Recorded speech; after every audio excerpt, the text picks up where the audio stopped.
the main thing, and we are live, and people can now see and hear us. Sweet. Awesome. Yeah, I should have asked behind the scenes. Am I calling you Windbag all night, or do you have a real name? I would love the Windbag. Just it's because it's a constant advertisement. You got Perfect. it. Makes sense. Can do. When we had Brent Black, aka Brental Floss, on the show, I called him Brental Floss all night without ever asking him if he used his real name. And it turns out he's using his real name for better part of a decade now, and I kind of fucked that up. So good times. Do you guys like my overlay, my hand wave overlay? Yes. Perfect. Yeah. That's not you just doing that. That's great. I'll turn it off. No, Oh wow.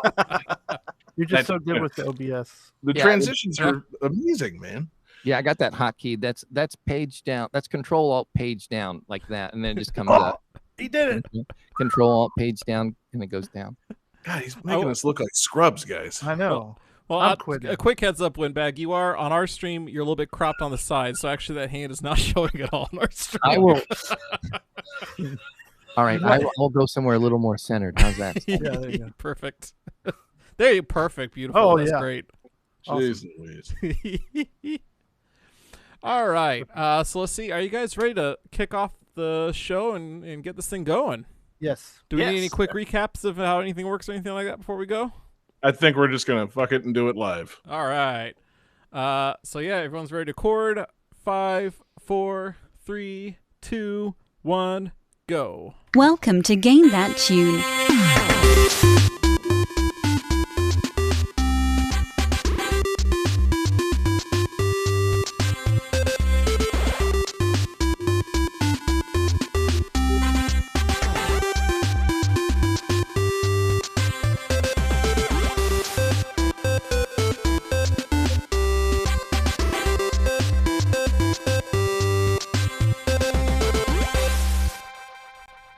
Oh yeah, what is going on, everybody? It's Game That Tune back in the house once again.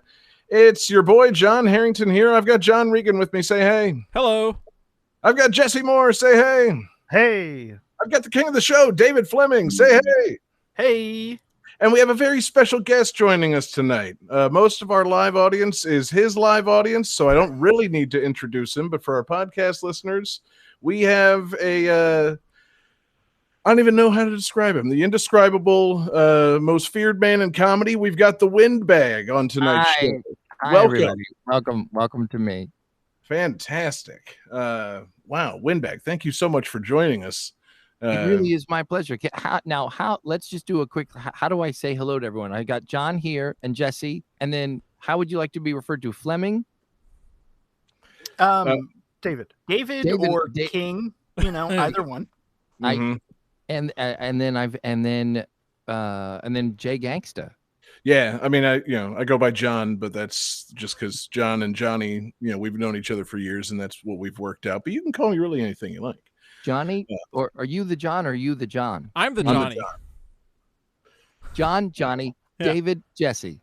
Yep. Yeah, Nailed it. and the Windbag. This is great. I have no yeah, idea who you're classic. pointing at as you say all these. Classic quintet right here. Can you guys Man. hear me now if I do this? It's a little muted. It's a little softer, but we can hear you. Quieter than before, but yeah, All right, then it's just going to be this. It's going to be this. It'll be this. that's good. But yeah, so welcome to the stream, the Windbag. What we do here is a video game music guessing game show for you and for everybody joining us here. We listen to video game tunes. We've each brought 3 songs from a game. We try to guess each other's games based on the songs. We do a little trivia hint to help us out. We goof off, we have a lot of fun, and the winner at the end of the night picks the theme for our next episode and plays some bonus tunes. And our winner last week was the fantastic Jesse Moore. And Jesse gets to tell everybody what the theme is for tonight's episode. Yes, the theme for tonight's episode is movie games because it's the summer, all the summer blockbusters are hitting, and it's just it's time to talk about film and cinema and fine art in the form of video games. Yes. Yeah. No better medium for the interpretation of film than video games historically. Yes. strong relationship between movies and video games. No Absolutely. better fine art than games based on movies. Isn't that Fair what enough. Christopher Nolan said? Watches movies while like as a video game. I mean, Did he say that? He said that didn't the he Game base- Boy Advance cut of Inception Tenet? is the best cut. Mm. I mean, I have nothing to say to that. That's Christopher Nolan, he's some kind of mad genius. So I believe it, quite frankly. Yeah, he whatever he says goes. So did anybody, speaking of blockbusters, anybody get out to the movies this weekend? Catch Barbie and or Oppenheimer or that other movie that came out, the one about God that apparently made $100 million? What? wait, what? That other is it? movie. This is a God movie. No, Cry for freedom. Cry for freedom. That one. Something like that. Yeah. Oh, okay. I I was don't about to think say, I was actually- like, no, you're thinking of Oppenheimer, where he says, "Now I'm become death, destroyer of worlds." Like he's not Right. actually a god; he just thinks he's a god. Oh, Right. Oh, okay. that's nice. That's good. I he thought did that was in a a quote- thought that was a quote from Barbie. I'm getting all mixed up. Yeah. Again, didn't see any of them. No, that was "Now I am become death, destroyer of dream worlds." Right. Ooh. And he brought his rollerblades with him. It's man, what a theme that we've got. A fantastic pile of games to choose from. Truly, I'm so happy that we have a large group of new viewers here to watch us listen to video game music from movie-based games. It's really gonna make us look like the clever geniuses that we are. I can't wait. No more recognizable video game tunes than those from games based on movies. I'm very excited by this whole night. So we just got to jump into it, man. We got 5 fantastic games. Thank you so much, Windbag, for being here. And Johnny, hit us with game 1. Game 1.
right, guys. A little hint for this game is the Sega Genesis version, which is what we're hearing right now, features an exclusive level not found on the Super Nintendo version called Daytona.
All right, guys. There's so many games this could be. He's got some answers. Let's show your cards here to the screen. Whoa, man, doing background overlays on this on our camera doesn't. Yeah, doesn't we gotta work. get green screens, I think, to really do it right. Okay, so Yeah. let's see. The windbag, you're backwards for me. But I think it says okay. There it goes. So the windbag says sliver. John, what's your answer? Oh, John's It's refreshing. the same. No, I'm not. It's the same answer as everybody else. I All know right. what this is. Oh, and the windbag changed his answer to Toy Story. Everybody says Toy Story. Everybody is correct. Welcome Oh, to God Game damn That it. Tune. No! That's not the right key. God damn it. That's Sorry. Well, God damn it, Johnny. We have a guest, Johnny. There we go. There's a hat trick sound. Well done. You know, Well, it was Sliver for me until that very Randy Newman-esque third song. But before, I was sure it was Sliver. I Mhm. felt like it had to be. They're very close. Yeah, they were, and like it was. I mean, like if you go back, it's basically Sliver.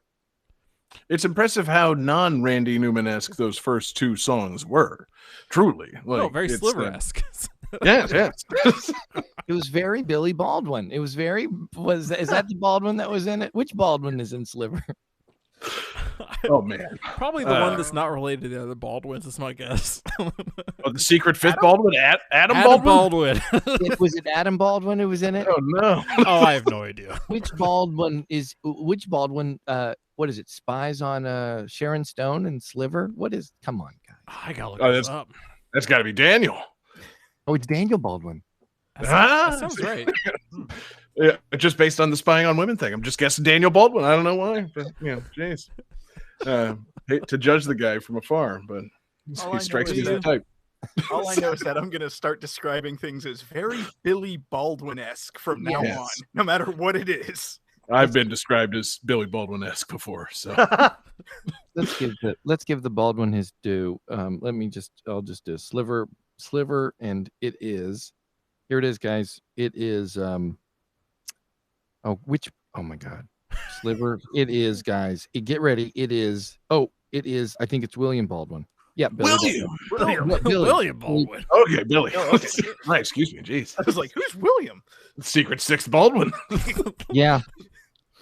Oh, Billy he's credited as William Baldwin. This, I think he was trying to. He was pivoting at this time. Oh, He interesting. was pivoting. All Billies eventually pivot to William in order to try to gain that respect. It's it's a Yes. foolish thing to do, but good on him. Yeah. So Johnny, Toy Story. Probably a good lead off. Probably the most famous movie that we're going to feature tonight. I'm just guessing here. Well, we'll see. Yeah. But yeah, We'll no, see. this is one of those games. It's a Traveler's Tale game, which means that it's not necessarily the best gameplay of all time, but like, man, they love pulling off like really cool effects in these games, and it shows. Yeah, service. Yeah, like that last track was not your typical FM synth track. They got the Sega Genesis to play like a PCM, audio rendition of a song. And there's one of the developers from this game. He has a channel called Game Hut, and he does these like behind the scenes of how he pulled these tricks off. and it was so much work and so complicated. And it only does that at 2 points of the game during the main menu, where you're probably just going to hit start and get into the game immediately. And then during the credits, which is obviously at the end. Like, that's it. Like during the regular gameplay. Because it has to use the CPU in such a crazy way, you can't actually play the game while doing that. We have made this song sound as good as it possibly can. Should we have it in the game? Nah. No, we simply can't. And it probably didn't help to have Randy Newman himself there, just like looking over his shoulder and supervising the whole thing. Oh, That totally. has to contribute to the stress of making converting a song to the Genesis farty sound chip. Randy, real stickler for perfection. Yeah. But some of the graphics are amazing, and that same guy, he's got behind the scenes videos of how he pulled it all off, and it's all kinds of like crazy, clever little tricks. And the whole vibe I get from all Traveler's Tales games are that they were like demo scene people that would figure out like, okay, well, how can we make a game based on some of these cool things we know how to do? And it was never really about the game. It's like, how can we do a pseudo 3D effect? How can we make really big sprites? How can we do Doom as a Toy Story level? Okay, let's do all these things. Because there's a Doom style level, like real true blue, like actually getting 3D rendered on the Sega Genesis for one level in this game. I was about to say, does the Genesis version have the toys go to hell? Yeah, no. So both versions have a. It's a level called like really inside the claw machine, where you have to go and rescue. Woody encounters the Necro Demon, John. We all played it. Like, we all remember the Doom part of Toy Story. It was in the movie too. I mean, those toys up in Sid's bedroom. They're Doom-esque. Oh, okay, yeah, I follow. Yes. But yeah, no, I remember that. Yeah, it's a Doom level that takes place inside the toy machine. You're grabbing the little green alien guys. Yeah. At the time, not knowing anything about how games are made, didn't really like phase me. I'm like, oh, that's weird. What a weird level. Now knowing that this should have just been a 2D platformer the whole time. Yeah, it's kind of insane they included that. So let's go around the horn. Anybody here actually play this on the Genesis and Super Nintendo back in the day? Oh, Super Nintendo, yes. Ah, okay. And do they take the scenes from the movie and convert them into levels, or are they inventing new levels? They're doing a pretty good job of taking scenes from the movie and converting them into levels. I think every level is kind of there's one that's a little dicey, and that's and that's the Doom level. That's the Doom level. Everything else is pretty good. Like they invent some boss fights. Like there's a boss fight inside the claw machine where you have to like fight the actual claw. And that's pretty. That's cool. That's kind of cool. There's a boss fight where you're inside Woody's nightmare fighting a giant evil buzz that like shoots fireballs at you. That wasn't in the movie, but it was a great part of the game. This is a good question. You guys would know more about this. Do you find that video game adaptations or movie adaptations of video games, or vice versa, whichever one, do you find that they typically stick to the scripts, or do you find that they like invent levels because they want to do fun things or invent new characters and stuff like that? Or is it like 50-50? It's tough to say. I mean, until this year with the Super Mario Brothers movie, they didn't really make a video game movie that stuck to the script. Or if they did, it was like one of those Uwe Boll movies from the early 2000s that no one was supposed to have watched. And then with video games, it's like, yeah, they just make up anything to fill in the space. Like it's especially in like that NES to like PlayStation 2 era, it was anything goes. They slap a license on something that's not even like close. Like the NES, like what is it, Predator game? Right. Eventually you're like fighting flying heads and shit. Nothing makes sense. It's awesome. Do you guys is it like relatively new, the idea of like a video game where you like play the movie? Like does that exists somewhat, doesn't it? Well, there are new like they're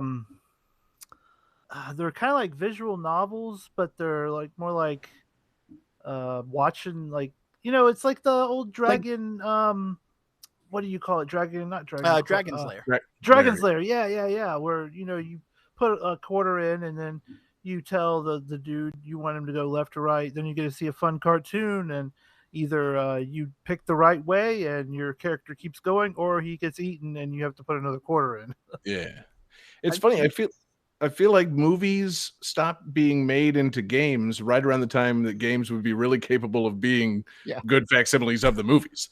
Like the PlayStation 3 era just has nothing going in the movie department. And it's like, well, we could have just like made the movie with a couple of things where you fly around as Iron Man and blast stuff. Nah, nobody's going to pay $60 for that. So they just didn't. And it's a shame. I liked GoldenEye because it felt like I was playing the movie. Like that's one exception, I think. Because like you like those scenes, you're like, oh, I'm gonna go do this scene now. Like, And see, the problem with me was I played GoldenEye before seeing the movie. Me too. Oh my god! Oh wow! Like, wait a minute, where are all the scenes from? What is this? Like, you're telling me that whole damn level happened before the movie started? Come on. The hell? That was I played that more than anyone. Yeah, exactly. I distinctly recall fighting Jaws in this game. Yeah. Odd Job's not in the movie. Yeah, there's no Odd Job in this movie. Good. I'm glad. He's hard to hit. But yeah, I mean, GoldenEye really is probably the most fun movie game that anybody's ever played. And, tells the story of the movie. No cutscenes whatsoever, just all shooting and gameplay. But there were very slight cutscenes where the camera goes around and then into the back of James Bond's head. Right. Yes, exactly. It was just like being John Malkovich. Mm-hmm. Exactly.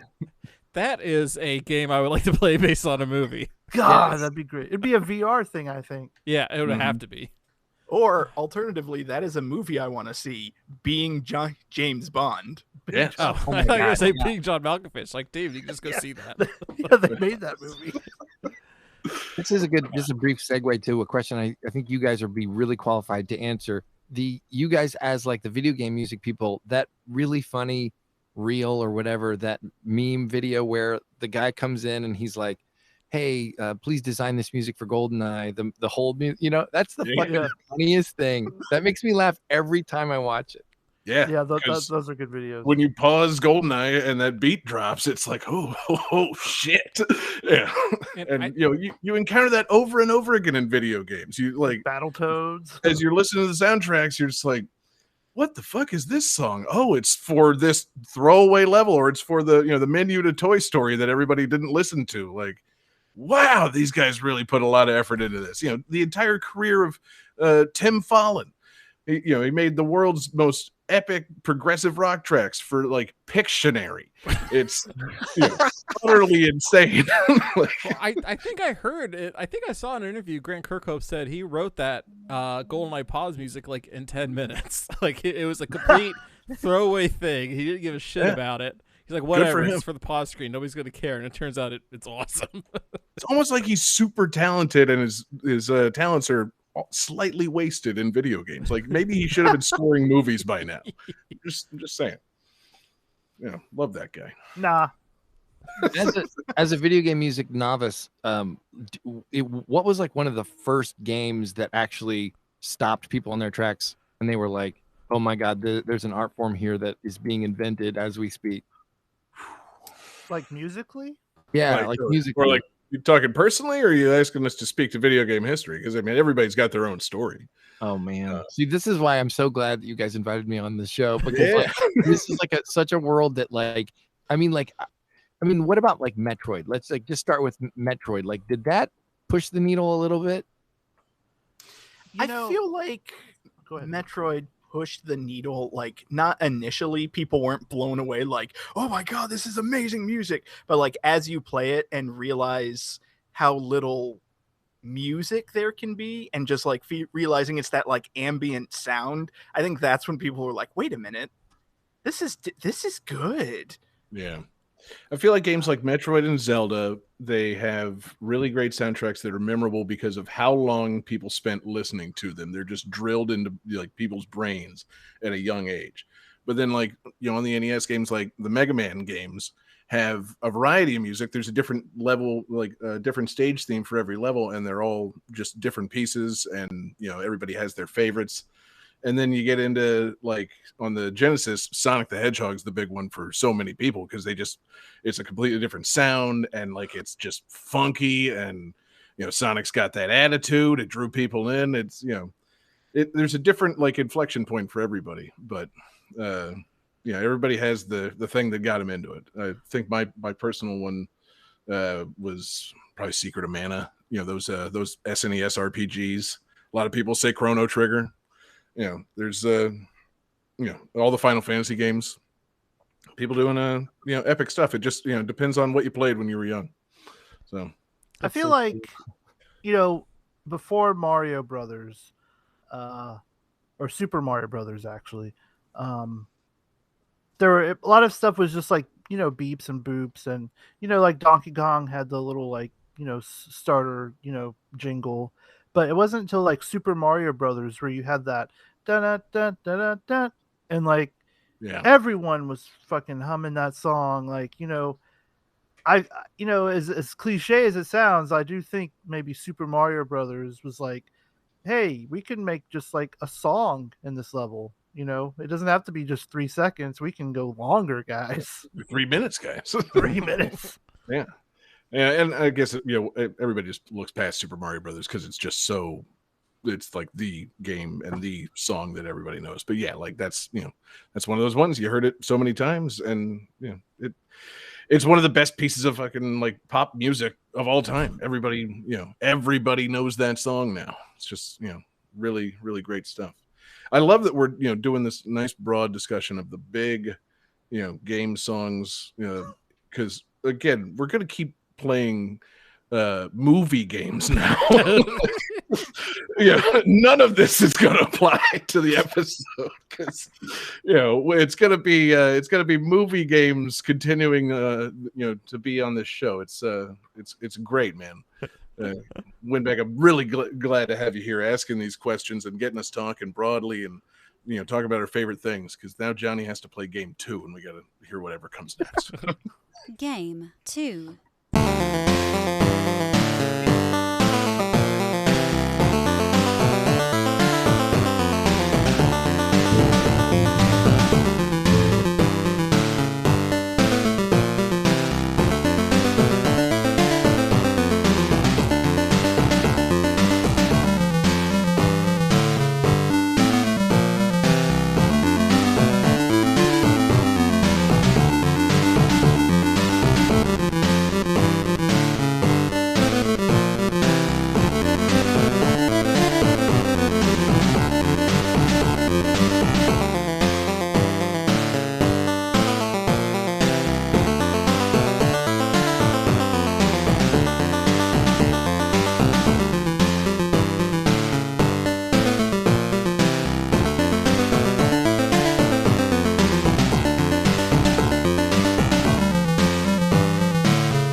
All right, so ironically, the in-game sprites of the main character have them dressed in blue and brown and not wearing green.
gentlemen, who has their answers and or shots in the dark written down? I got something written down. All right, Johnny's Probably got a right shot in. in the dark. Yeah. Johnny usually has it right. Yeah, I'm pretty good at reading the tags. So Jesse says super pretty woman. Sadly incorrect. The windbag says witness. I'm going to wait to see if he changes his answer at all. John says Tinkerbell. Sadly incorrect, although that's pretty in character for me. And despite not having the subtitle, Johnny has the correct answer, Robin Hood. This is technically Robin Hood, Prince of Thieves for the NES. Windbag, I do like your changed answer, Fern Gully. That's really good. That's close Yeah, enough. man, I thought I was really thinking I had a shot with Fern Gully. Mhm. So yeah, I actually thought Tinkerbell too. By the way, I thought Tinkerbell. I mean, Tinkerbell, yeah, definitely a game that exists, and definitely a famous green wearing character. And David, famous lover of cute girl cartoon characters, it figured like it was a good answer. But it was. It just Alas. wasn't the right answer. I forgot that David also loves Robin Hood, Prince of Thieves. Did they make a Fern Gully game? No, I don't think they did. I and they don't really, think so. It's not too late. Fuck. It's not too late. They still could do it. I need to get on that. yeah. I mean, now is definitely like when the nostalgia is right for it. Steal some of that Avatar money. Yeah. Fern Gully on PS5. Hell yeah. Yeah, open world. With, Yeah. you have AI to make Robin Williams' voice in the Oh, game. no, Oh no, don't do that. No. So yeah, this is Robin Hood, Prince of Thieves, based on the 1991 classic action adventure movie with the famous British folk hero portrayed by Kevin Costner. Yeah. Famous British men. Oh So- wait, so this is not based on the Mel Brooks movie. No, this Oh. is not Robin Hood Oh. Men in Tights, the game. Oh, that's Although- disappointing. I would. Now you play want to that talk about as games well. that should exist? Yes. Yes, please, yes. With playable Mel Brooks. I'm saying, like Mel Brooks for Smash. You want to talk about like platforming games with like weird interstitial levels? What about the rhythm levels in Robin Hood Men in Tights when they have to do the musical performance? Come on. Oh, that game would rule. So, Prince of Thieves the movie, not that great. Prince of Thieves the game, actually pretty good. This is kind of a weird game. I like to think of it as Adventure of Link if it wasn't hard as balls. Because it's like an It already action. is. It's an action game that's got some RPG elements to it. Most of the time you're in a top-down view where you're Robin Hood and you got your sword and your bow for projectiles. But for the boss fights, like most of the boss fights are one-on-one duels with somebody, so it switches to a side-scrolling view, so you can jump, attack, and like roll out of the way. And then there's also a couple levels where there's horse races, which is like a side-scrolling isometric. It's pretty much like the turbo tunnel from Battletoads, except you're not running your horse into a wall every 5 seconds. Oh, No. There's a lot of like weird elements, but it all kind of works. Like it's actually a pretty fun game. It's been a while since I've seen Men of Thieves or Prince of Thieves, excuse me. I don't recall a whole lot of horse racing in that movie. It really was more like kind of thieving and swashbuckling action. I don't really recall there being a whole lot of horseplay. Well, swashbucklers ride horses. Yeah, I know. It just you talk about like how they fill in the levels on these movie games. Like, yeah, it's Robin Hood, so there should be sword fighting and bow shooting, and I don't know what else does he do. He rides a horse and lives in a forest. Sure, we'll figure it Let's out. go with that. Yeah, exactly. Can I go back a second here? David said something about playing Battletoads and running your horses into walls. I don't recall having a horse riding stage of Battletoads. Am I missing something? Did you ride horses in the turbo tunnel? no. Well, he said no, it was see, I was like saying the turbo it's tunnel. like the turbo tunnel, but unlike the turbo tunnel where you crash your bike into walls, Okay. you don't run your horse into walls. Okay, I'm sorry. I got confused. That would be cruelty to animals, and we do not condone that here. This is true. And neither do the Battletoads. Yeah. Well, I mean, they're toads beating things up. They kind of do. Like, Right. Oh, man. Yeah, that was Mostly pigs. Yeah, they're all aliens. It's fine. Nobody cares. Oh, Johnny the xenophobe. Hot take. Yeah, so David, I'm sorry, you don't like Robin Hood, Prince of Thieves, the movie? It's got Kevin Costner as Robin Hood. Okay, but besides that, it's got a murderer's row of people, man. I mean, yes, there are good actors. Morgan Freeman's in it. Alan Rickman kills it. Mm-hmm. Those are kind of the standouts. How many Baldwins are in it? Yeah. Yes, Billy. Well, Christian Over Slater's under in it. on 3 Baldwin. Like, is that close enough? Or Yeah. Does Christian Slater count as a Baldwin? Thank you, Christian Slater as Scarlet. What's his name? Yeah, Scarlet Will. Will Scarlet. Yeah. No, Will Scarlet. Yeah. It's got Mike McShane from Whose Lines Is It Anyway playing the Friar. Ooh. Oh yeah. I forgot about that guy. Mm-hmm. And it's got Alan Rickman saying he's going to dig somebody's heart out with a spoon. Mhm. It's That's pretty good. Alan Rickman is the highlight of the film. I think you might be wrong. Is there there. any level in the game in which you dig someone's heart out with a spoon? You know, I believe in the duel with the Sheriff of Nottingham, you've got your sword, and I think the Sheriff has the spoon. I need to go back and replay it. Really But funny. if so, Who- this game was ahead of Breath of the Wild by decades. Mm-hmm. His father was somebody famous. Who was his dad? Rickman? No, the Robin's dad was like the king that's off fighting in the Crusades, but he's King famous. Richard? Yeah, he's Yeah. famous, isn't he? Who is he? Sean Connery. It's Connery. Oh wow! Oh, yeah. Oh wow! Yeah. Sean Well, Bond. He's not credited in the movie because he appears for like one 90-second scene at the very, very end. Like He's dressed just in his kind Untouchables outfit. It's weird. he just kind of rolls up like, I'm the king. Let Robin go. Peace. Yeah. Mm-hmm. I forgot about that. Thanks for releasing Robin, Miss Manny Pushy. See you later. That's Sean Connery, back from the dead. You're on Game That Tune, guys. Oh, Yeah. Finally, Johnny, your Scotsman is appropriate. Oh man. Yeah, man. Okay, so who was the better king that shows up at the end of a Robin Hood movie in the early 90s? Was it Sean Connery or was it Patrick Stewart in Men in Tights, David?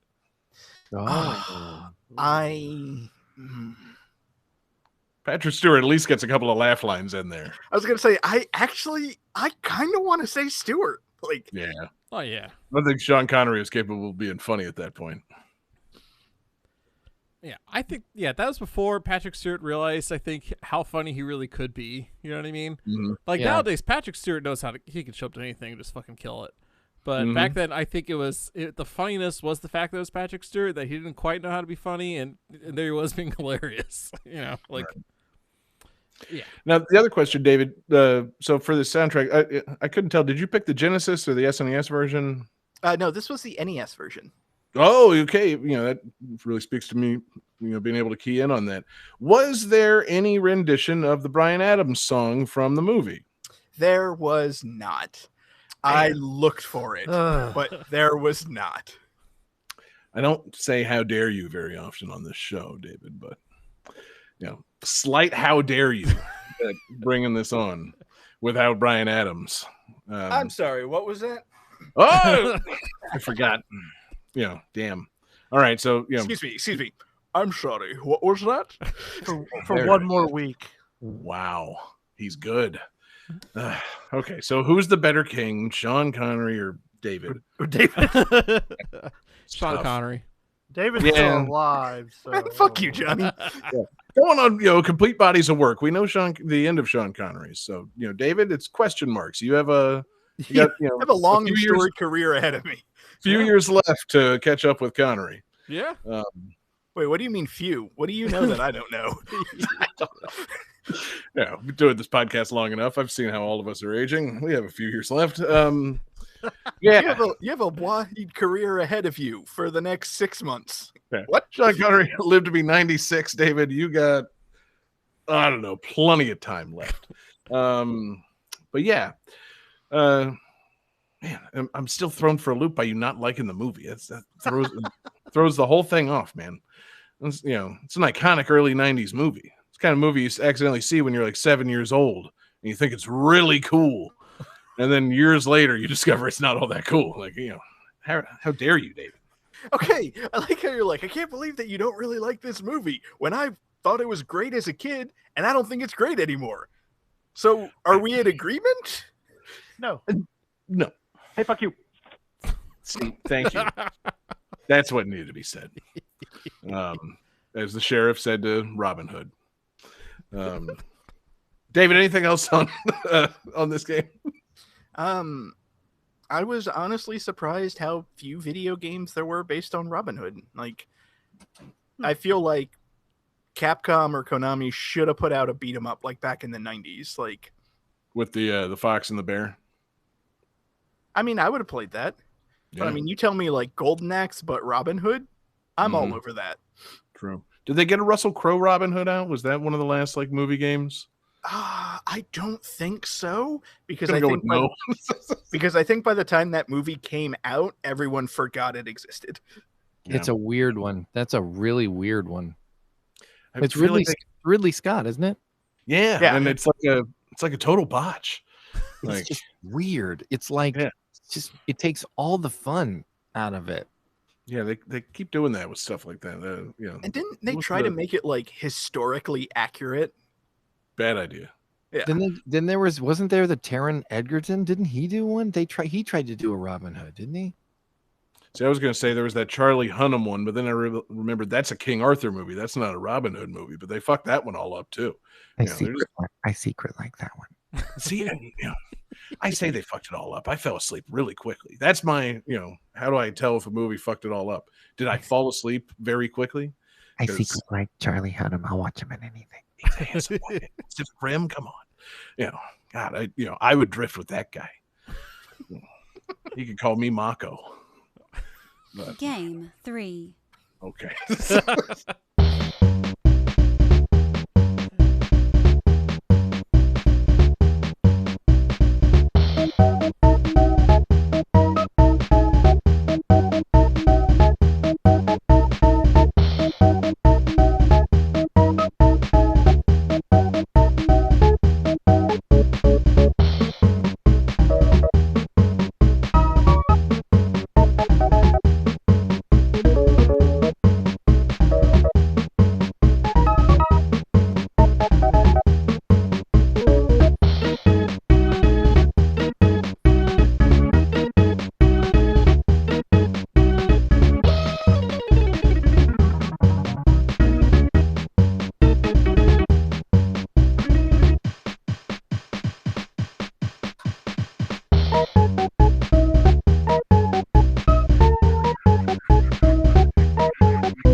All right, now I'm getting Windbag's audio.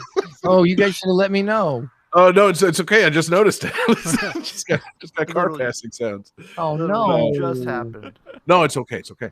I just I want everybody to know that I side texted everyone in this podcast video game, and I said, "Are you hearing my audio?" And then they said no, and so I would never have done that.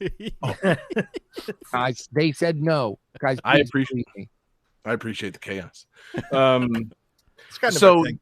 this game is one of two games released in 1995, based on two movies released in 1994, both starring the same actor. However, this game, both games featured digitized likenesses of real actors. However, this game was the game that did not manage to feature the star of the movie it is based on.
All right, I'm sure everybody's feeling great about that music and that trivia hint. I can repeat it again if need be. What a puzzle! What a puzzle! Yes, I know. It's a real riddle here. I just want to confirm. You said this is the game with digitized graphics that does not feature the actor. Two 1994 movies became two 1995 games featuring digitized actors. This game does not feature the star of the movie. See, that's the giveaway. Wow, Here we go. That's really good. Okay. So Johnny says not Street Fighter, the movie, the game. That's basically correct. The Windbag says Point Break. Sadly, not in this case. Jesse says another Stakeout 64.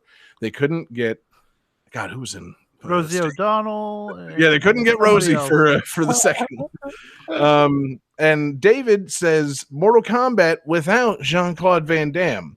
He's so in the right neck of the woods, but he's also incorrect.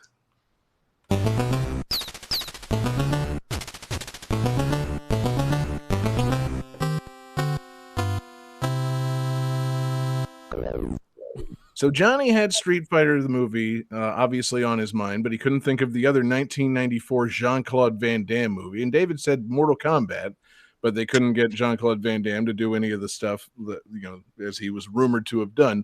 No, the other 1994 movie that Jean-Claude Van Damme starred in, Johnny, is Time Cop. Oh, the one where he's a cop. In time. In time, Johnny. What is time? Yeah. The one where he's a cop, but he takes his time getting to the crime, Yeah, exactly. Very slow cop. 70s cop. 70s TV show cop. A lot of shoe leather in this movie. Time Cop, kind of a big hit for Van Damme. I don't know if, show of hands, anybody seen Time Cop in the last 29 years or so? 29 years? No. Oh, okay. You saw it before it came out. I definitely watched this when I was 3 years old. Well, cool. it's about time travel, so it's time not traveling that thing. Yeah. David's part of the Time Authority. But yeah, Time Cop, a movie in which Jean-Claude Van Damme plays a cop from the distant future of 2005, at which point time travel has been invented, and he gains the ability to travel through time and fight time crime. Time crime. I mean, you got to fight time crime. People, once time travel is invented, all hell breaks loose, man. People could be going back in time and committing all sorts of crime, mostly to enrich themselves. It seems a lot of enrichment time travel schemes. Not a whole lot of assassinate famous world leaders kind of scheming going on.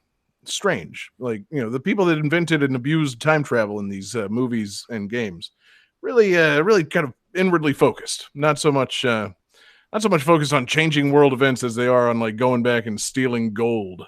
It's you mean hell of a thing. Financial enrichment. I thought you were talking about personal enrichment. Yeah, I mean that's what I would be using the time machine for. They go back in time to learn yoga. Well, that's what Groundhog Day is about, isn't it? Well, yeah, that's true. But you could kill two birds with one stone. Just go back in time and steal Hitler's gold. Boom. Right. There you go. You're But, personally rich and you fucked over Hitler. You're good. You're great.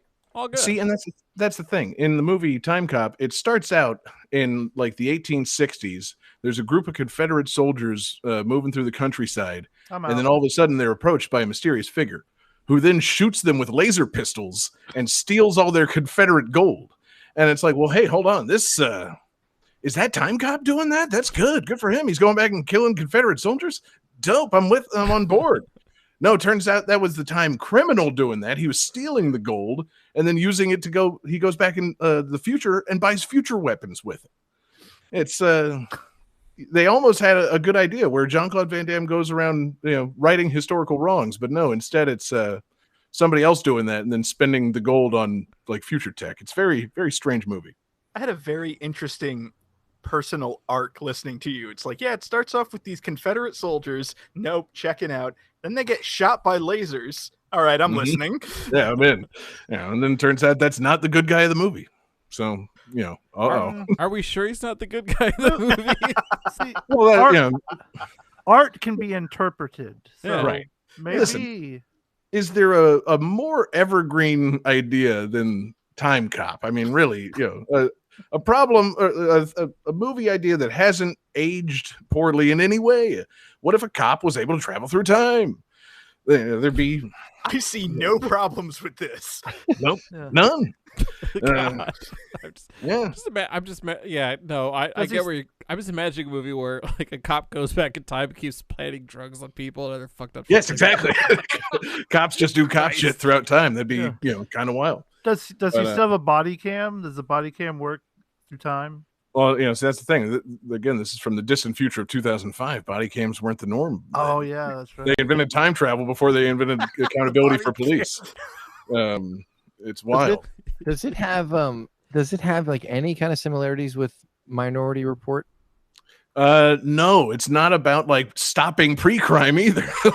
Not even about stopping pre-crime. Wouldn't it be smart if there was he'd just go back earlier and just Yeah, he just does the Back to the Future thing where he reads about crimes that took place and then he goes back and stops them.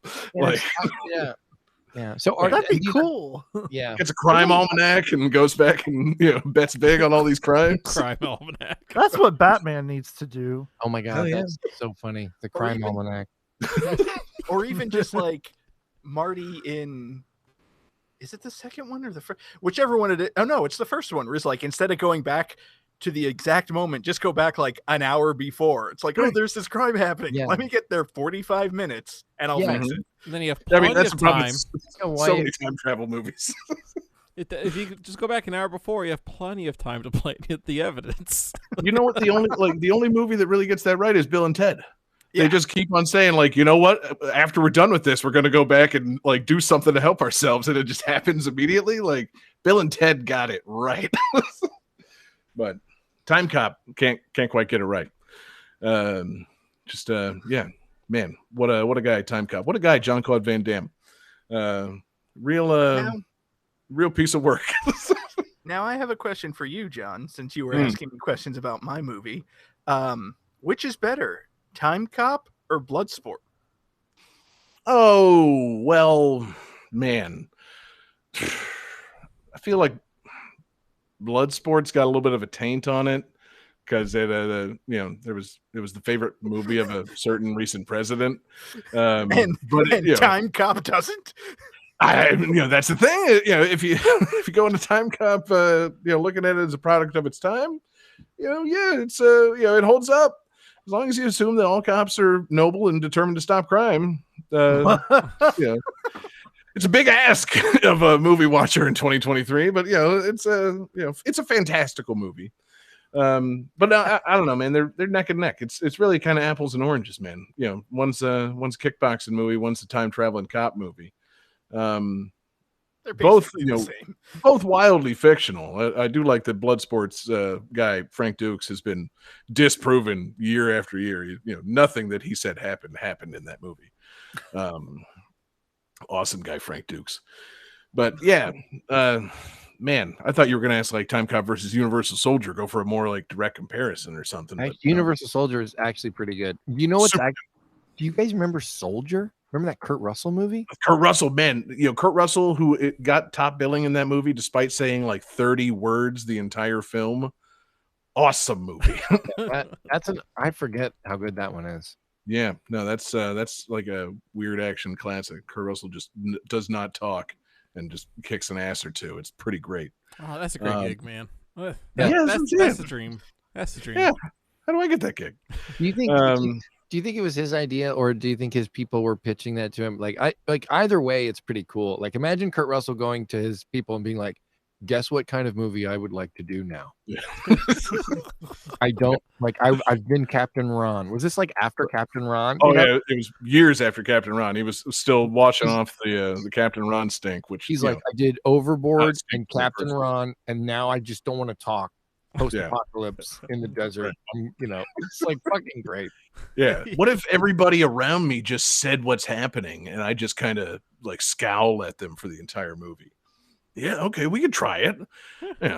I still get the hero moment at the end, right? Oh yeah, sure. They're evil soldiers. You're just a soldier. That's God, yeah, that's a good one. Kurt Russell has such a weird career because yes, he starts off as like the teen heartthrob and like the Disney comedies, and then he goes into like hardcore action mode, and then he goes back into like weird family comedies for a bit, and then he goes back to action mode. Mm-hmm. He's good, man. Like I think Jeff Bridges is a little older, but they were coming up in the same time, and they have such different crazy careers. Yeah.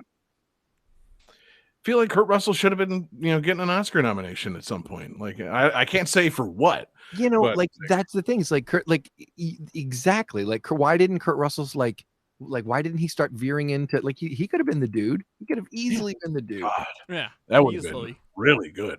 Yeah, like yeah, I could see an alternate Lebowski with fucking Kurt Russell. Is the dude so different than Snake Plissken? I don't think he is. Just kind of putzes around LA and lets things happen around him. It was interesting because he's like, remember the other amazing one with the breakdown, the one with the car and the wife? That's amazing as well. What's that one? I'm gonna have to look that one up. You're getting into my obscure JT Walsh. What's it called? Oh, fuck. It's called Breakdown, right? I think it's Breakdown. It's he follows them or something, and no, he goes into the it's a desert in the it's a desert gas station. Goes in, comes out, his wife's gone, and he just goes crazy. Oh yeah, okay. Oh, I forgot.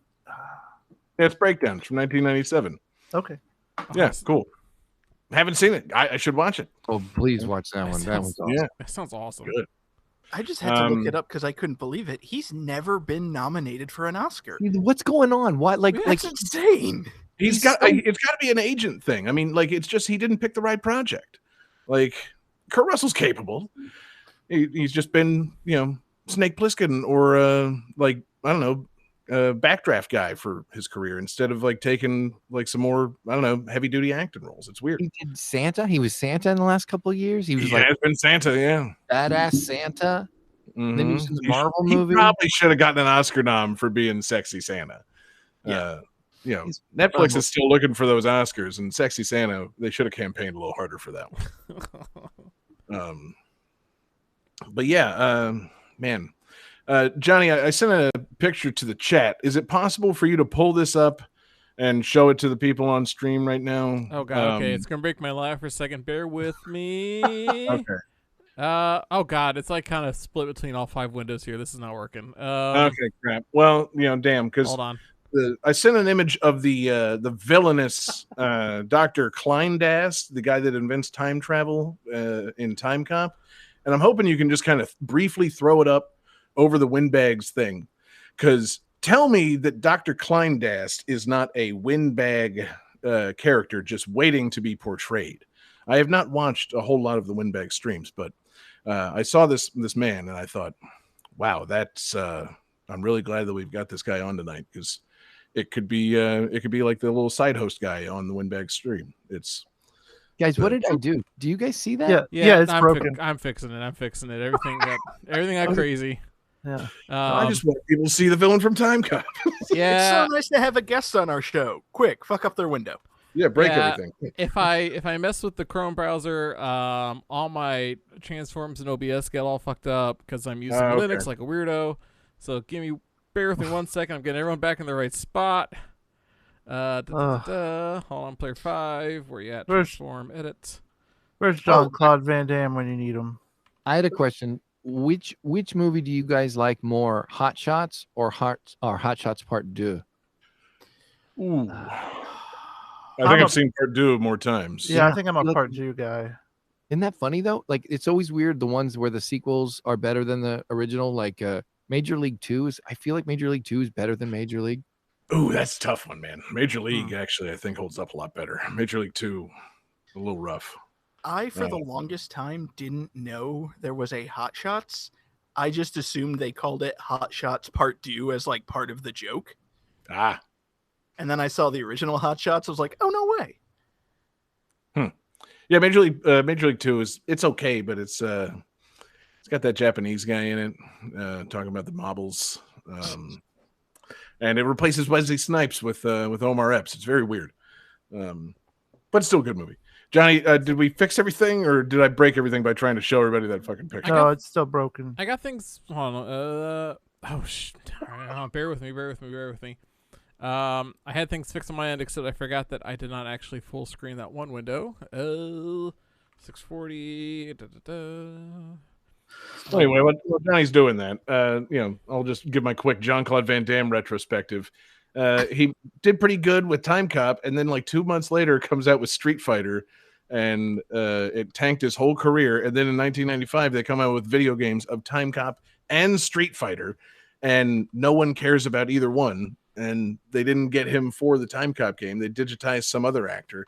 I guarantee you, somebody tried to call up Van Damme and was like, hey, we need you to, come in and like just shoot a couple of minutes of running and a couple of kicks and splits. And he was like, no, I already did that.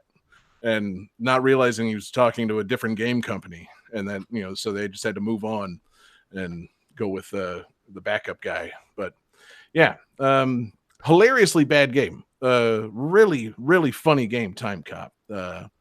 Apparently it gets featured a lot whenever like Games Done Quick does like bad games, because it's like a truly horrendous like video motion game. It's something to behold, man. It's I wish I hadn't broken the stream trying to show people an image from it. So yeah, I got things fixed on my end, but Windbag, your video is still pretty like you look like you're lost in time somehow. Like it's pretty bananas. Is this so crazy? Like, what is this? I'll restart my just reset the browser, refresh. Yeah. Let's see here. Somebody better call the Time Cop. Isn't that weird? Windbag is lost in time. What could that be? What is that? I've never seen that. Your overlays. It's like it's like we're on your screen, but we're all like. There we go. Nice. Okay, there you go. You're back. Oh, you're gone. Okay, so you got to get rid of whatever that scene is. Okay, there we go. Yeah. So anyway, Time Cop, good action movie. Cops, not so good. Not so good. Yeah, Game JCVD, 4. also not so great. See you guys.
Listening to the music, but that's the fearsome face of the villain of Time Cop right there. Like, come on. I can't look at that screen or else I'll laugh.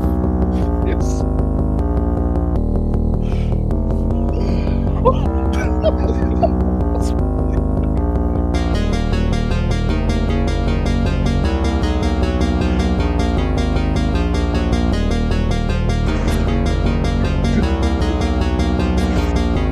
That needs to be in a mode.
Hi.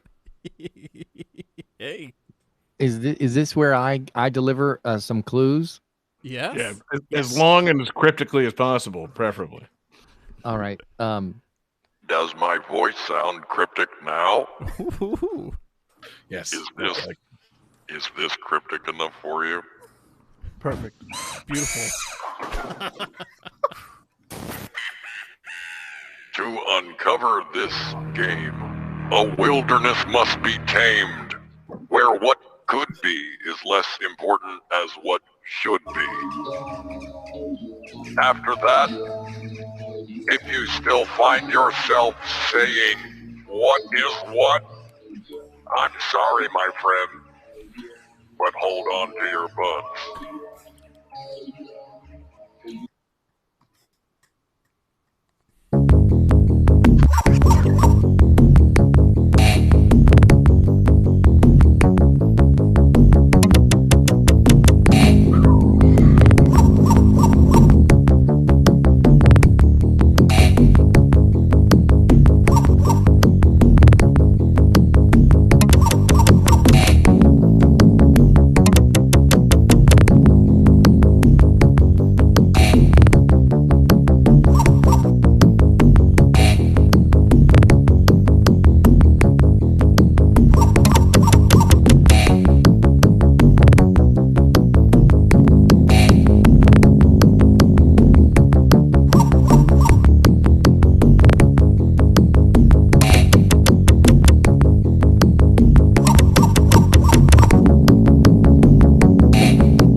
Probably the greatest song. Probably. It's up there. I mean, it's neck and neck with FBI Get On It or whatever. Hey, don't forget, You Got a Friend in Me. You got a friend in me. Yeah. It's actually been a really great show, guys. No Brian Adams. Right. I'm sorry. There's still time for him to call in and leave a voicemail. Fuck. Oh, yeah, let me drop the voicemail number in chat. I forgot about that. Oh, listen. I don't know, Johnny. You want to do it? Fucking put Yes. it in the chat, baby. Yeah, I'll do it. 34 voicemails. All right, let's see what happens. This will be crazy.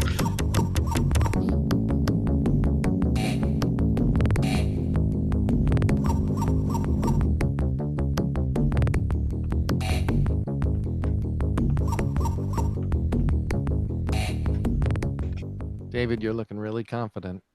I don't want to give away my reasoning because I don't want to give hints to anybody else, but I am feeling so confident. I love it. I love it. Uh-huh. All right, you guys, let's see. All right, see, the last song had like jungle sounds to it. You mentioned a wilderness and hold on to your butts.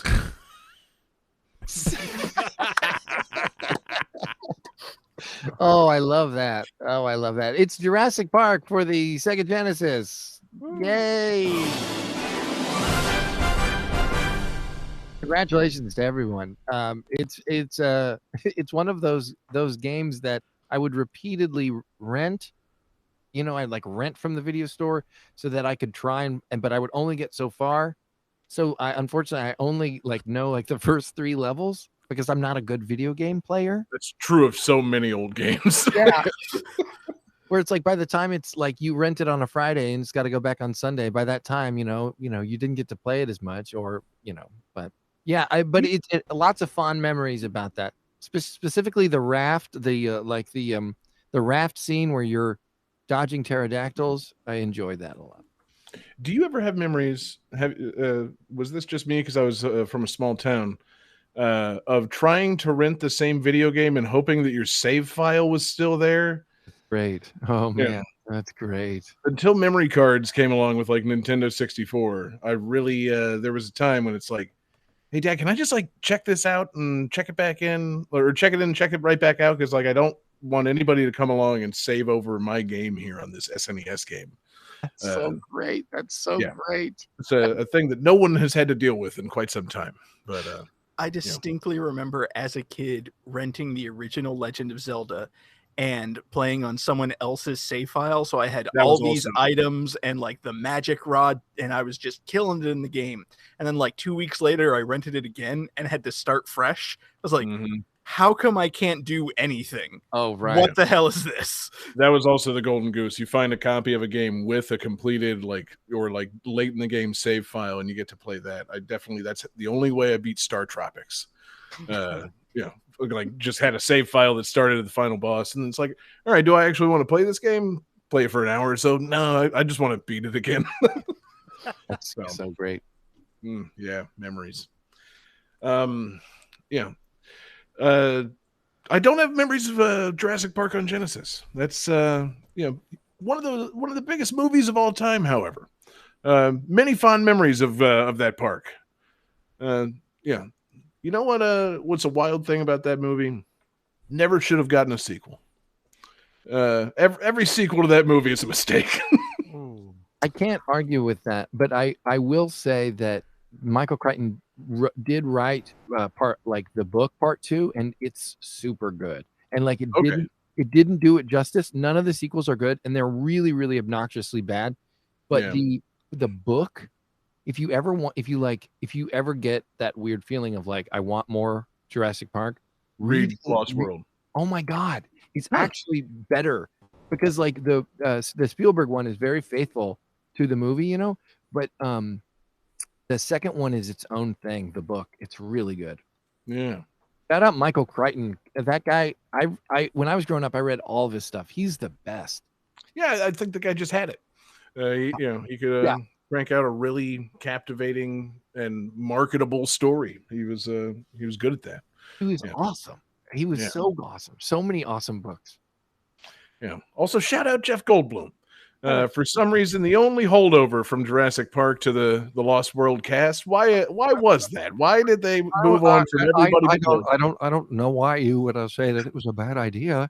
It was something that I did, and it was a moment in time, and I feel dinosaurs, timeless. I mean, I'll always feel very connected to the movie. It's a different time. I've gone on to do other things. I've gone on to be the star of apartment.com commercials. Brad Bellflower. You're good in Run, Ronnie, Run.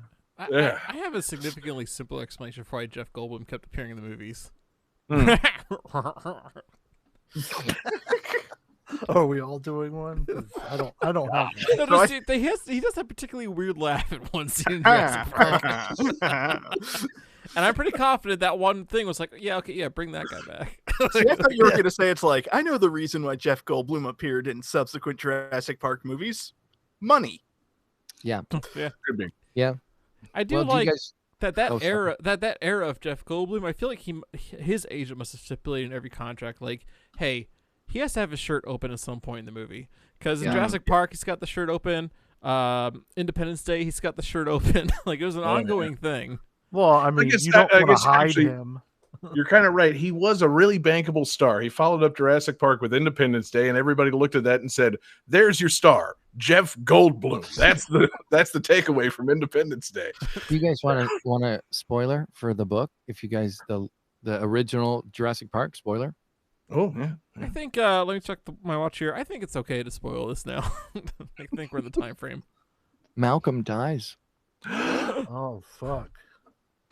Malcolm dies, and also the way and Professor Hammond dies, and the way Hammond dies is really awful and really it messed me up as a kid.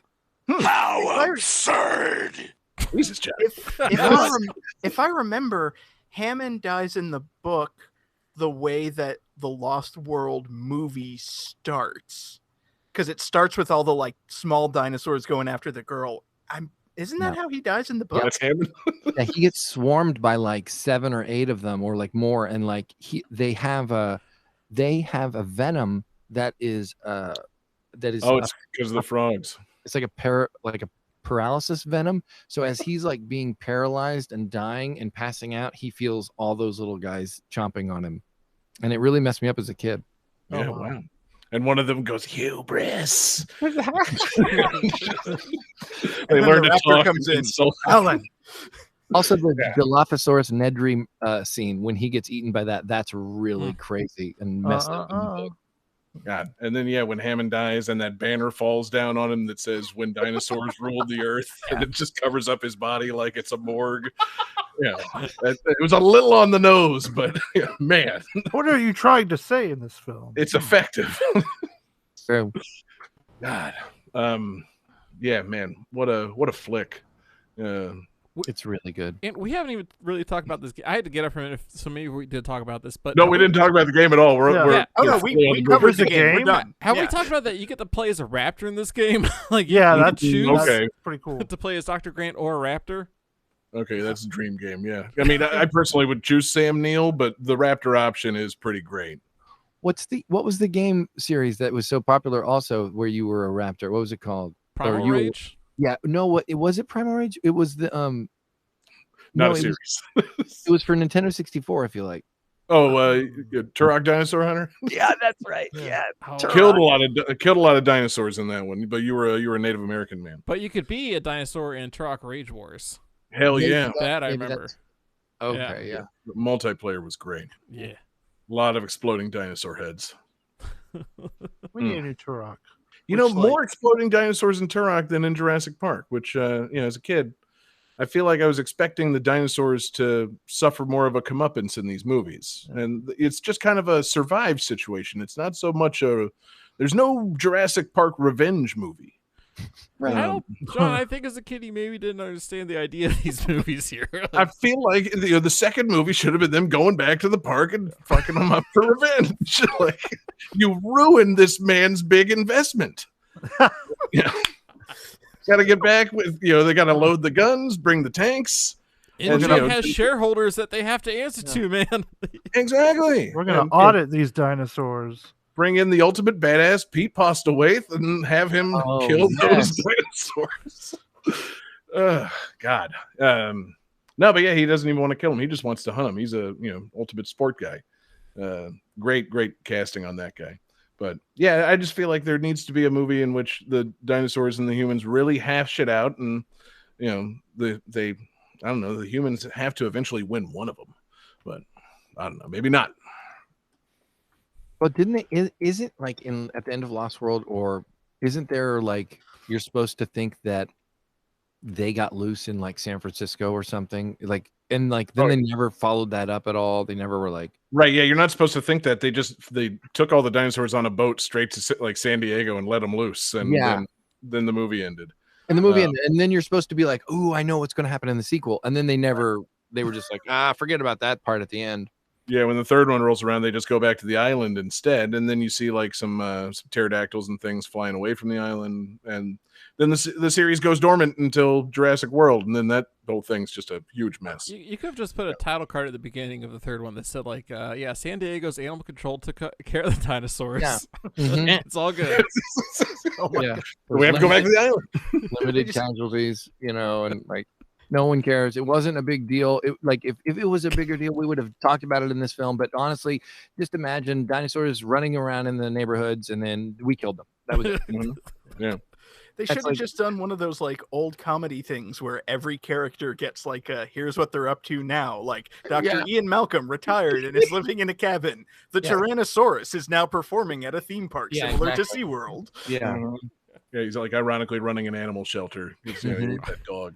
Yeah, and there's one raptor escaped and has been living in anonymity, and like he's like Argentina. He joined the witness protection program. They're just like, oh, that's Jim with the long face, And I was gonna say it's like the first Ninja Turtles movie where it's very clearly just like a hat and a trench coat walking down the street. There you go, Jim over there. Then he you get kind of the guys walks funny. going to Argentina to find these guys out, like Nazi hunters. Like they're just like, we dinosaur hunters. Yeah, like we gotta find them. Like they're here. They're here.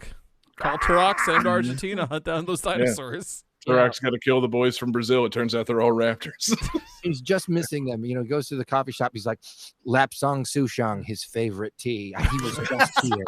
He was just here. There's enormous claw marks all over this tip jar. I know he was in this coffee shop. Yeah.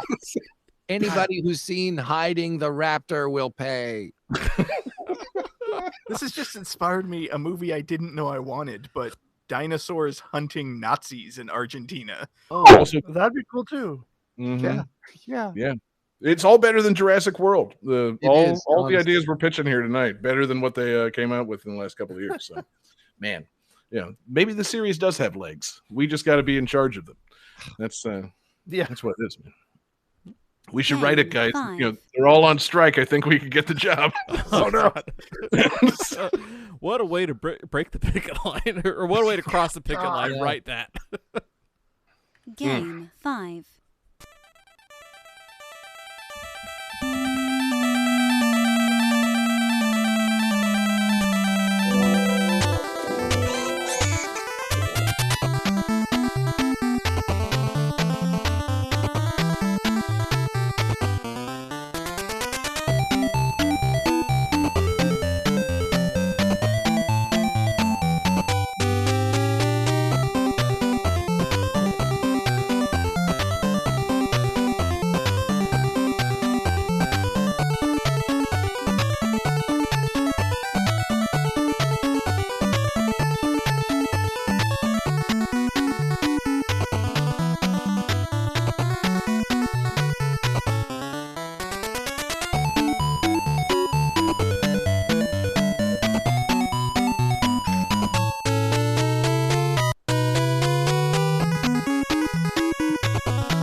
All right. So this game is based on a movie that also had an animated series.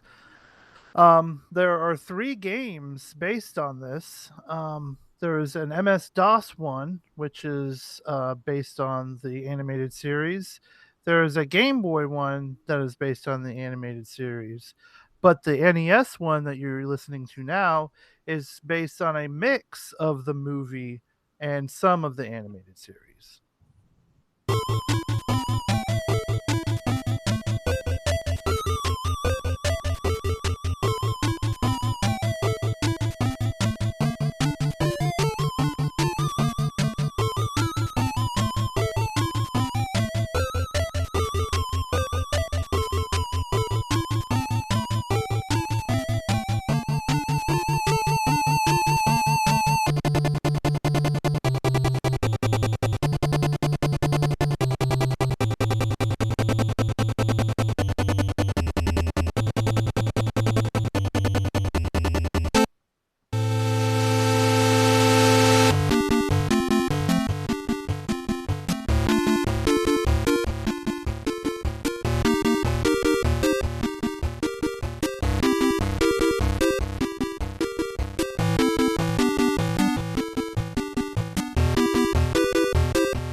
All right, let's see some answers.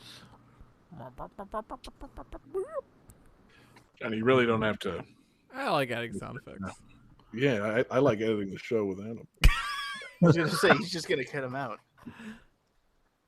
All right, let's see. John says Teenage Mutant Ninja Turtles 2. That's incorrect. David says Hercules. That's incorrect. Windbag says Ghostbusters. That's incorrect. And Johnny with the correct answer, Beetlejuice. This is so fun. This is so fun. I'm this is too much fun. I will do this anytime you guys ask me to do it. This is so much fun. I love this. First of all, congratulations on the Beetlejuice. Yeah, it's yeah. So this is Beetlejuice on the NES. Right, that's 3 times. Where is he? Oh, damn, that was fast. You guys are careless. it's showtime. But I like the Baldwin connection that's going on tonight, right? Because Alec Baldwin's in this one. Yeah. If you say his name 3 times, he calls.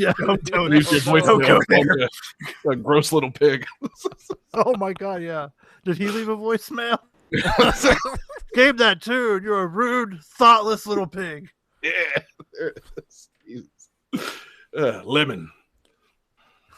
But yeah, so that the first track we heard, I don't know if you remember how, like, you know, jaunty and whimsical that was. That was the theme song, like, of this game, which does not at all make me think of Beetlejuice. I don't know about you guys, but it also is not. So this is the movie game. This is not based on the cartoon. So yeah, this is the movie one. That theme song is in no way supposed to be the cartoon's theme song. No, I mean, and it's weird. David Weiss did the soundtrack, but, like, you know, maybe get Danny Elfman instead. That's all I'm gonna say. Well, that's the thing. You got to at least have them collaborate. Danny Elfman doesn't know how to program this shit. Like, unless you're getting Sunsoft to do it, like Batman, you know, because that Batman soundtrack is awesome. And it's like, oh, yeah, you know, Danny Elfman did do a good Batman song, but it's not fucking Sunsoft, you know. True. But for Beetlejuice, come on. It's upsetting. Then the game is bad. It's real bad. Like, I don't see how it could be. There's such a great foundation for a game in that movie. I know. Like, you could make a cool, like, Beetlejuice movie. Like, it could be like Haunting starring Poltergeist. You know, that was a good thing. Who do you play as? Oh, you play as Beetlejuice. And so, like, it, from what I watched, because I was not going to play this, is this dude, you know, you're Beetlejuice and you're running around outside trying to find, like, a key to get inside of this house, which looks nothing like the house in the movie. You can turn into a skeleton and shoot fireballs. Unbelievable. Unbelievable. I mean, this is my favorite thing I've ever done. I love having these conversations. And so it's like no one was like, hey, should we ask someone who knows how to make a Beetlejuice game? Like, this sounds like a terrible idea. Yeah. It's Now, I have one question though. He says mostly based on the movie, but what kind of art is on the box? Is the box art like movie art, or is it like animated? I think it's art? movie art. I think the box art is him sitting there. Yeah, with, it's the like, house. Okay. Headless Alec Baldwin and shit. Gina Davis is there. God, yeah, can you play as Gina? No, it's like what's the Winona Ryder? What's her name? That's who you Lydia. play as? Yeah, Lydia's the character. No, you play as Beetlejuice. And Beetlejuice should just be something you have to deal with in the game. Yeah. Like imagine the guy somewhere, like God forbid he died, but imagine he's probably somewhere. I wish we could talk to him. Who was like, it's got to be Beetlejuice. You've got to play as Beetlejuice. That's what the game is. You're playing as Beetlejuice. You turn into a skeleton. You can fire fireballs. And the kids are going to want to play as Beetlejuice. Yeah. What an ass. What an ass. Had no idea, no business making that decision at all. I'm sorry. Yeah. I'm just flummoxed by, like, okay, you play as Beetlejuice and you're trying to, like, get a key for the house. It's like, you mean Beetlejuice, the ghost with the most, with all these incredible supernatural powers? You can't get into the house outside of a key? Like, it's just completely wrong. It's just completely wrong. You know, it's like, it's just completely wrong. Yeah, I feel like it should be you play as Lydia and you either unlock like a helpful or harmful Beetlejuice depending on your activities in the level. Like, you know, you collect enough like letters to, you know, you maybe don't spell Beetlejuice, it's a long word, but like if you collect 3 of something, he shows up and either, you know, you like I don't know, you ride on him, or he like kills things for you, or you marry him. You have chalk, so you can always draw a door to escape into. Do you know what I mean? Yeah. Like it doesn't make any like. Who was the asshole who was given this job? Who literally, oh, don't worry, I've done this before. It's Beetlejuice. You're a skeleton. Start with the sand monster. Perfect. It's like, as long as there's a sandworm level, nobody will question it. Like, you fight like spiders and snakes too. It's stupid. Like, I'm thinking of in the movie Elf, where James Caan signs off on the children's book that's missing a few pages. Like that exact same guy who signed off on this game. It's great. It's great. It's great. Yeah. But you play as Beetlejuice, who's only in the movie for like 10 minutes. It's great. No one's gonna notice. yeah. I think you got a good idea, John. Here, like you summon Beetlejuice by collecting like a certain amount of things. Now, Beetlejuice is too long. You can't spell that out. Maybe we could just abbreviate it down to B and J. I don't see any problems with this. Right. there's like a giant bathtub at one point. Yeah, and maybe the main villain is like the football team, so it's like BJ does the football team. Yep. Mm-hmm. Yeah. You got to give 3 BJs to the football team. Got it. Yes. Yeah. Wait a minute, I've seen this movie. See, it's perfect. It's perfect. Yeah, and yet that idea is still better than whatever that guy came up with. Can you What's imagine? beautiful about it is, like Jesse talked about how it's a David Wise soundtrack. That this is a game made by Rare. Yes, Rare.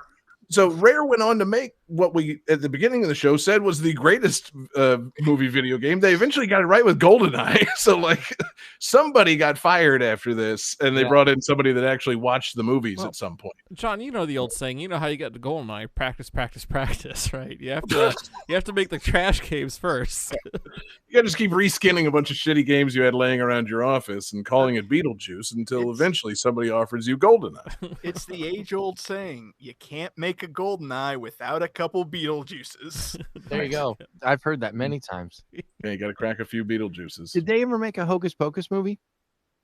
What movie? A game. I think they made the movie. They made 2 movies actually. No, Hocus Pocus game. I don't think they did. No, they should have. And you should have played as, I don't know, the cat. I mean, that's a good question. I'm trying to find a comp. Like, what would it be? Like what is like the closest thing this guy, Billy Baxter, the zombie from what else could they have fucked right? up? That's who you'd play as. He's only in the movie for a few minutes and doesn't really do a whole lot. He helps, but I'm sorry. No, you make a Hocus Pocus video game where you play as Charles Rocket. Okay, that's what you do. Yeah. Oh God. Ugh. Give me Billy Baldwin. Yeah. Not Charlie Rocket. Jeez.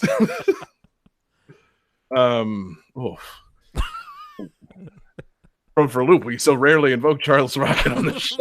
I know we're in 80s SNL right now. This is amazing. God. But yeah, it's baffling ideas. Especially also because they made this as the movie tie-in game. This is 1991. The movie's at least 4 years old at this point. And there's a successful Saturday morning cartoon that they could pull a bunch of ideas from, and they just don't. There's some ideas in here, but it's mostly from the movie. They did use the cartoon for the Game Boy version and the MS-DOS one. I'm just saying they should have really set the movie aside and gone with the cartoon. There were great characters in that cartoon. There was like the bodybuilding skeleton and the monster cowboy thing and the talking car, the tap dancing spider. Yes, I mean plenty of ideas and graphical ideas that would lend themselves better to being made into a game rather than like a realistic Beetlejuice type of game. It's really baffling. I have a question. Did they at least use the figures? Like, remember when they screw up their faces to scare the people and like those? Remember those faces were so incredible. Yeah, yes. That was cool. Those look so cool on the NES. Yeah, that would have been so amazing. Like how did they avoid a good game? Like how could you make a bad game? Right. It's a rich thing that they could have pulled things from, and they ended up not doing that. It's impressive. Yeah. You said this was on the NES in 1991. Mm-hmm. Yeah. I feel like that usually means it's not going to be a good game. That's kind of late to be putting out NES games, right? The Super Nintendo. I mean, been that's out for the a other little thing. bit.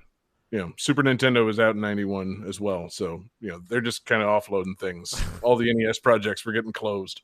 Well, now, Prince of Thieves came out in 91, and as I've said, that was a good, fun game. Okay, well, there it is. The exception that proves the rule. Robin Hood, Prince of Thieves, the one good NES game from 1991. I'm glad we got there, David. Thank you for that. Yeah. So, which is it that's better, David?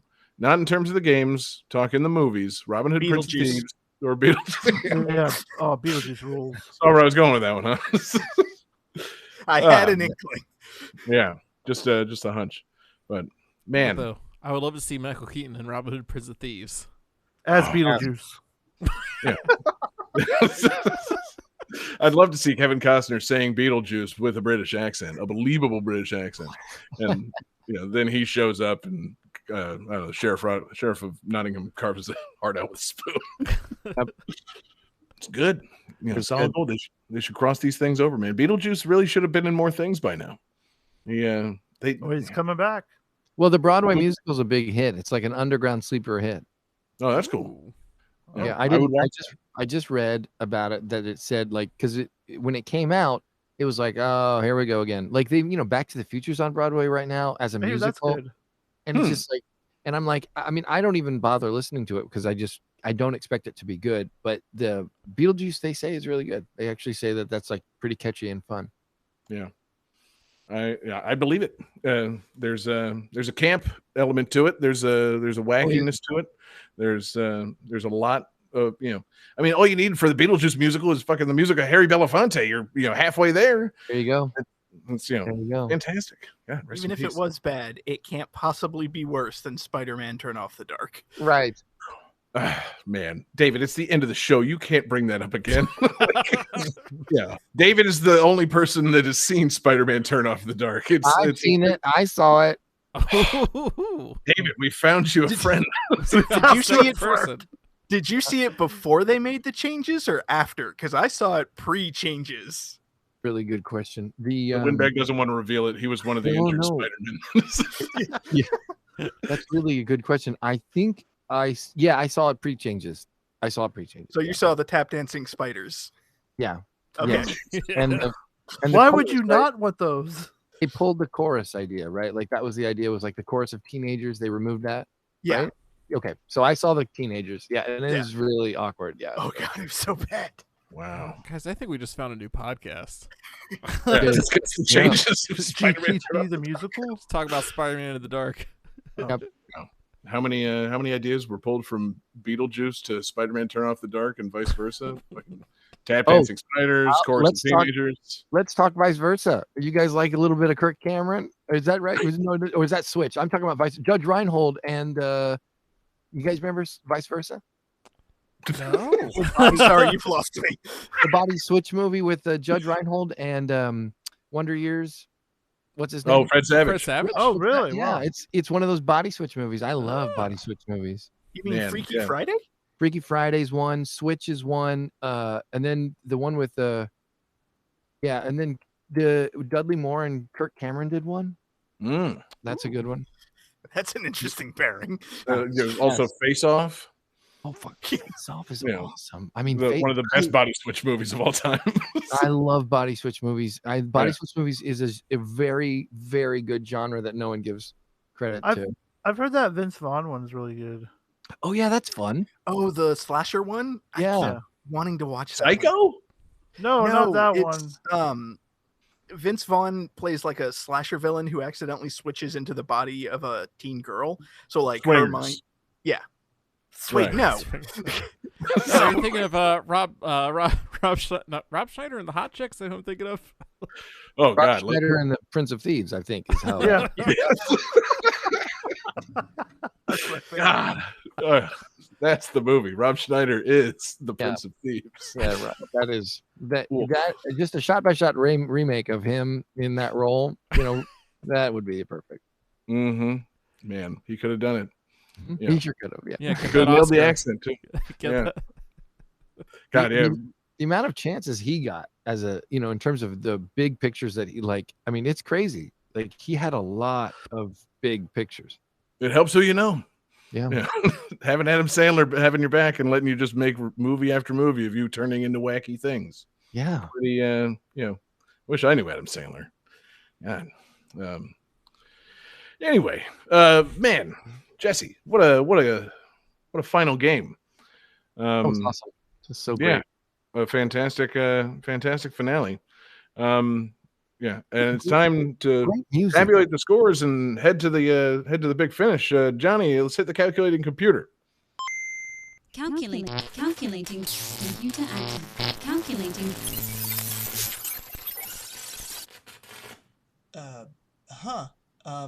Okay, that was weird. Hang on, let me see if I can fix this. David's putting so much effort into it, man. Let's see here.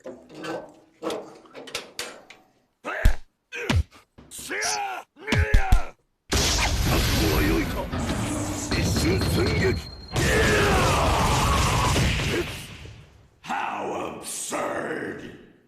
Oh my God, guys. How did we not check the calendar again before starting the calculating computer? I can't believe it. It's that time of year again. We gotta find a new way to introduce this. David's gotten his ass kicked by Akuma inside the computer for 7 years running. It's time, guys. It's time for our annual Tournament of Champions, August Absurdity.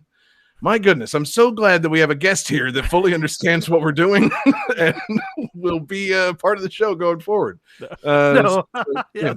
You're trapped forever. Yep.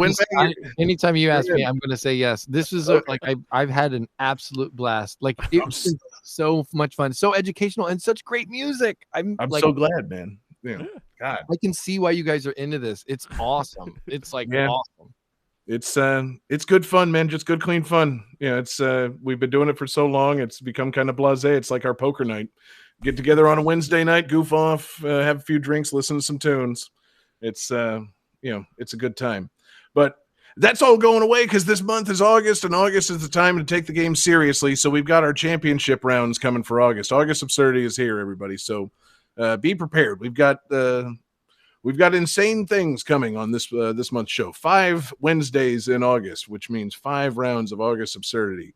I think it starts this year with a straight up eliminator round. So, guys, no theme next week. It's a free play, and whoever loses is off the show. Johnny, hit that free play jingle. Oh, God. Game that tune.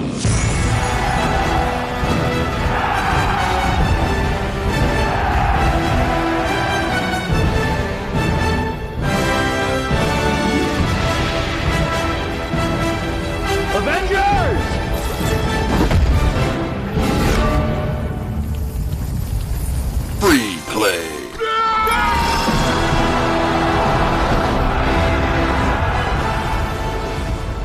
It's 69 of them, all of them, not just the men, the women and children too. John, you really got to pay attention. I mean, I know I mostly spout off bullshit, but sometimes I have legitimate points. Dinosaurs with titties. .com. There's a dinosaur. You're in the past. He's in the future. Who gives a fuck? There's a dinosaur. Just enjoy this goddamn game. Fuck you. Ultra 64. Hot take. A dinosaur is far more interesting than a skeleton. That's not a hot take. I'm not playing this down for that. Hey, God. What the fuck, man? Jesus Christ. Yeah. Oh, God, that burning ape piss. That is some serious business. Johnny Bite, take it seriously with titties.com. Do you think when Michael Richards comes, he leaves the room and then bursts in the door? Oh, God, I hope so. Call me the ass man. Come on, miss. Let's you and me fuck up the evolutionary tree. He's got a big fucking dick. He's a dinosaur. How absurd! There it is. An August Absurdity free play jingle. Man. I seldom get embarrassed playing the weird shit that we do on this show. And tonight, no different. I'm not embarrassed. Yeah, it's great to have somebody here that has no idea what's going on. I love That's it. a masterpiece, guys. That's a masterpiece. We got so many new followers and lost so many of them just now. Right. It means a lot, man. It means a lot coming from you. Thank you again, Windbag, for being here. It's really been a blast. So yeah, we got a August Absurdity free play coming next week, guys. So we're going head to head, and like I said, first person to lose really loses. They're gone from the show. So what a show we've got coming up for you this August. And what a show it was tonight, guys. Thank you, everybody, so much for being here. Thanks to everybody, all the new viewers. Thank you, Windbags Group, for coming over and enjoying our little show. We're live every Wednesday night. We're on twitch.tv/GameThatTune. We're in your podcast devices on Tuesday mornings. If you like what we do here and you want to listen to the past 343 episodes of what we've done, a record of that exists in your podcast device, GameThatTune.com, or anywhere you get your podcasts. We usually take requests. The best place to make the requests is in our Discord. I assume, Johnny, have you set up a bot that sends the Discord link to people yet? No, but if you go to GameThat2.com, there's a link there, or I'll just paste it here to the Twitch chat for now. Yep, join us in Discord, make some requests, hang out, goof off, have fun with us, talk about games and music and all that kind of fun stuff. We got a great little community. We'd love to see you on our companion radio station, radio.gamethattune.com, gttradio.com. It's a 24/7 video game music live stream. We've got over 1,000 game soundtracks to listen to. We chat, we goof off, we have a lot of fun there. Check us out, gttradio.com. Want to give a special shout out to our fans on Patreon, patreon.com/GameThatTune. It's the home for our awesome exclusives. It's a great way to support the show, and we just appreciate everybody that we've got there. Special shout out to our absurd fans: Taylor Y, Sam L, Phoenix Tier 2121. Oh crap! I lost the list. Man, I'm fucking this up. Hold on. They change so often. I got to remember these people. Taylor White, Daniel Perky, Sam L, Phoenix Tier 2121, Beast Pond, and The Kerrigan, a fantastic group of Patreon absurd fans that we've got.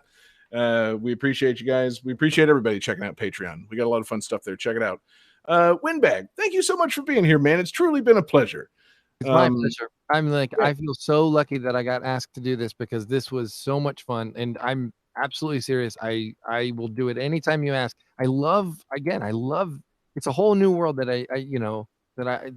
I'm really curious about now. So good job, guys. This is a great show. Yeah, we are the only show that does this. We are the only show about video game music on the internet. Don't look for any other ones. Yeah. We're the best and only video game music show on the internet. Don't Google it. So yeah, you can join us anytime, man. You've gone through the trial by fire. You've joined us for one of our strangest games possible. So we'll have to have you back on and discuss, I don't know, more known games, less esoteric music. But it's been a blast. So thank you so much for being here. And thank you for having me. Yeah. And I guess nobody won. The calculating computer's broken. Jesse, you are the one that put this whole thing together. You brought us the Windbag. Do you have bonus tunes to take us home tonight? I actually do. So I've noticed a thing about August Absurdity is it is kind of wrestling adjacent. I don't know if you guys have noticed that. So I wanted to go with a wrestling song. So I think it was 2000, I want to say 14-ish. They released an album called WWE Originals. Okay. And so they had wrestlers sing. Oh no. And so originally I was going to pick the Kurt Angle song I Don't Suck. But then I saw Rikishi doing an album or a song called Put a Little Ass on It. And, Rikishi, notorious, guy with big ass. I say it's ironic because he's got a large ass. Yeah. And he would put his ass on people's faces when he wrestled them. Yes. Rikishi singing "Put a Little Ass on Wait, It." can I just say about Kurt Angle? I just like Yes. he lays down the boundaries right away. He's like, Yeah. I don't suck. I just want you to know that's my only thing. I don't suck. So Yes. anything else is great. You can count on me for literally anything else, but I don't suck.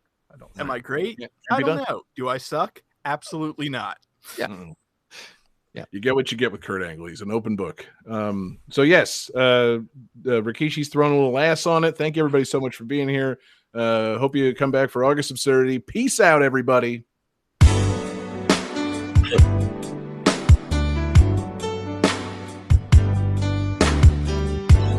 This world is crazy. Holding on tight, trying hard just to keep control. Don't let go. But don't worry, baby. I'll show you tonight a way to soothe your soul. Come on, baby, let's go. Oh, I know you're aching, baby, but I'm gonna hold you tight until you stop all this shaking.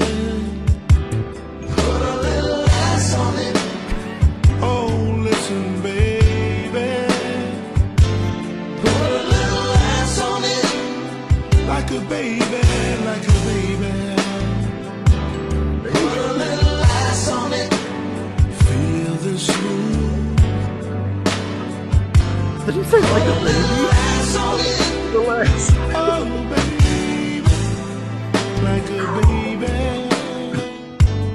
Everybody's running, rushing to nowhere, or just running away, losing their way. But help is coming. Gotta have faith in a better way, a brighter day. Oh, I know you're lost in searching, but I'm gonna show you how to stop all this hurting. Put a little ass on it, ass on it. Put a little ass on it, ass on it. Put a little ass on it, ass on it. Put a little ass on it, ass on it. I know the sun ain't where it's supposed to be. I know your heart was broke, but baby, believe in me. I'm gonna show you something that's gonna make it better. I just need you to follow my prescription to the letter. Ass on it, ass on it. Put a little ass on it, ass on it.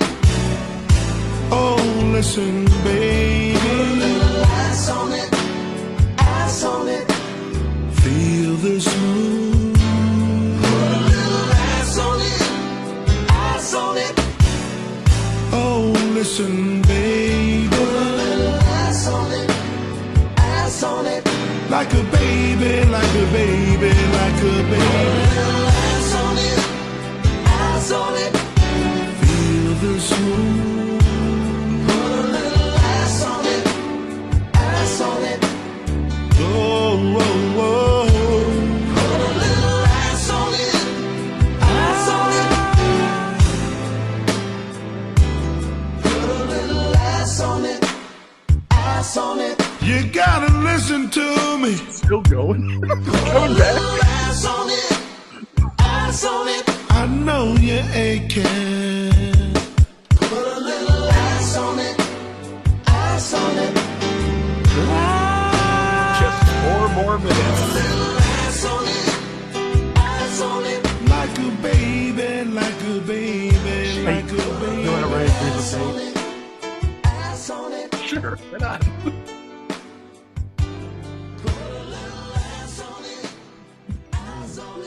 All right, I'm filling up the outro screen.